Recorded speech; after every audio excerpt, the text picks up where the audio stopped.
Hi, I'm Jason Matthews, owner of Matthews Painting Company near Warsaw, Indiana. We continue our tutorial videos that we show each of our new employees who we train to become professional painters. We also do a lot of drywall repair, and you can tell this wall has probably had 10 painters actually practicing on it, doing different things.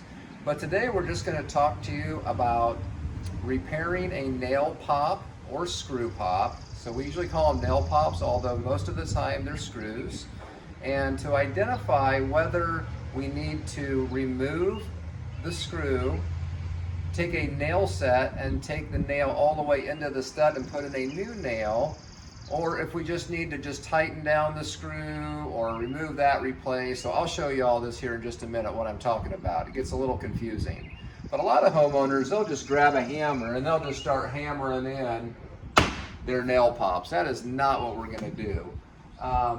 First of all, that breaks all of the drywall around the screw or nail, and that might patch and look really good for a week, a month, a few months, but that nail or screw is going to pop right back. And basically what you've done, you've busted the drywall all around your screw or nail, and so now that screw or nail is not even holding the drywall in. So you've completely just ruined that area. And so I'm going to bring you in close. What I've done here is I've made a few samples of some screws and nails, and so this would typically be popping. And so here we're just going to mimic that. We've kind of already scraped off the actual drywall, and if your screw looks like that, where it's just a little bit dimpled and all of this area here does not look like it's the brown drywall paper, then that screw is still good. What you can do here is you can just give this screw about 1/8, just a little bit of a turn, and then you can go and patch that screw and you're fine. This one, for example, if you were to peel away the flaking paint and that was like a nail pop or a screw pop in your house, if you start to see this brown drywall paper, then that screw has actually stopped holding that drywall. So again, this one's fine to continue with patching. We gave it an 1/8 turn. This one is doing nothing. You do not want to patch this because it's just going to pop right back out. So what we would do in this situation is we would take this screw out. You can stay in close. And we would go 1 inch above or 1 inch below, and we would just put in that same screw or a new screw. As long as this screw's not ruined, we could use this one.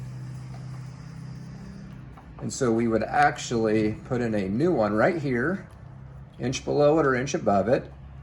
Now once we get to here, we want to go just far enough to where it's under the surface a little bit to where we can patch it. So we're under the surface, and so now that's ready to patch, much like that one. Maybe I'll go just a little bit more, but I don't want to go much further than that, because if I break through into brown drywall paper like that, then again, that screw has stopped functioning. As we come up here a little bit, I'm going to show you sometimes around perimeters or older homes, you'll have a nail instead of a screw. This would be an example of a nail that is still working. We do not need to sink that to the stud.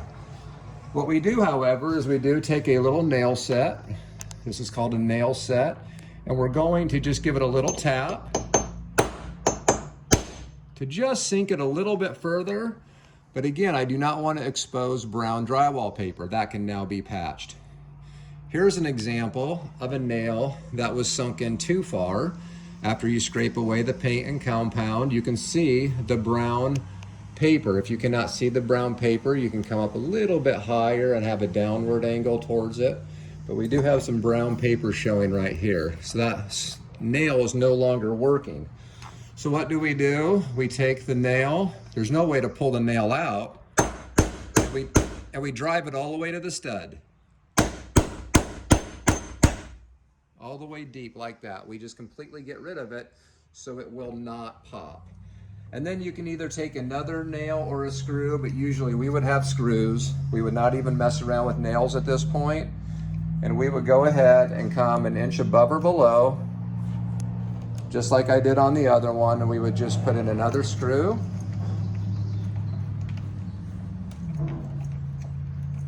Like this.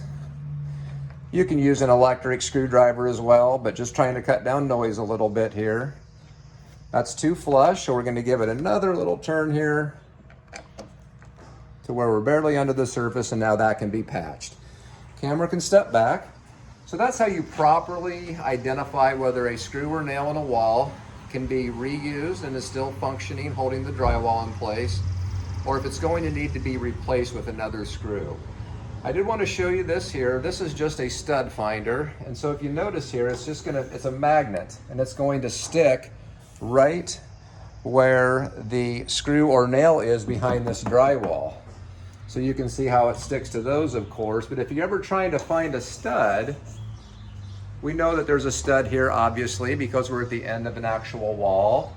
But this is a real nice little magnetic tool where you do not need to get one of those laser ones, or they're not lasers, but the ones where it's trying to find the stud on each side. These are really nice. You can just get those on Amazon or something. So thank you for watching. If you have more questions, you can contact us at matthewspainting.com. If you liked what you saw, give us thumbs up.